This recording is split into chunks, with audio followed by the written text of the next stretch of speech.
Thank you, Mr. President. I rise in opposition to these bills. We all know the intent behind these bills. You want to give agencies the ability to deny families the right to adopt because of their sexual orientation, or for any other moral reason. Divorce, single parents, being of different religions. We are never going to attract young people, young talent to this state if we keep doing ridiculous legislation like this. Young people don't want to live in a state where their friends and neighbors are discriminated against or themselves.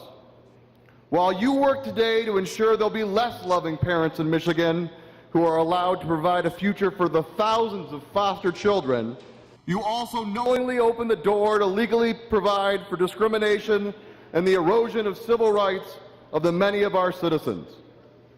Similar laws are being proposed across the United States in a desperate bid to push back against the eventual legalization of same-sex marriage and all the civil rights that will deservedly come with that. With the passage of this bill, you are once again on the wrong side of history. I could go on and on about why this legislation is bad, but today I want to rise to speak to my colleagues not just as a senator, but also as a father who has adopted a child.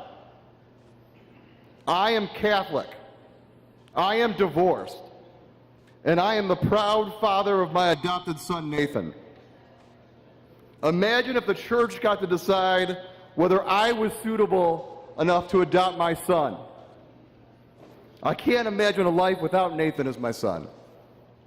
He made my forever home.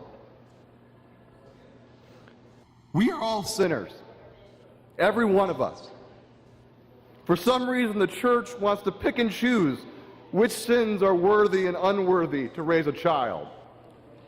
As a parent of 4 children, I can tell you, children need a lot of things. It's not easy to raise a child.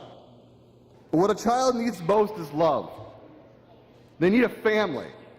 And no state and no church gets to define what a family is. A small passage to keep in mind as you cast your vote. Matthew 22, verse 36 through 40. Teacher, what is the greatest commandment in law? Jesus replied, love the Lord your God with all your heart and with all your soul and with all your mind. This is the first and greatest commandment. And the second is like this. Love your neighbor as yourself. All the law and the prophets hang on these 2 commandments. Let's stop attacking our neighbors. I ask that my remarks be printed in the journal, and I ask that they be used as my no vote explanation. Thank you.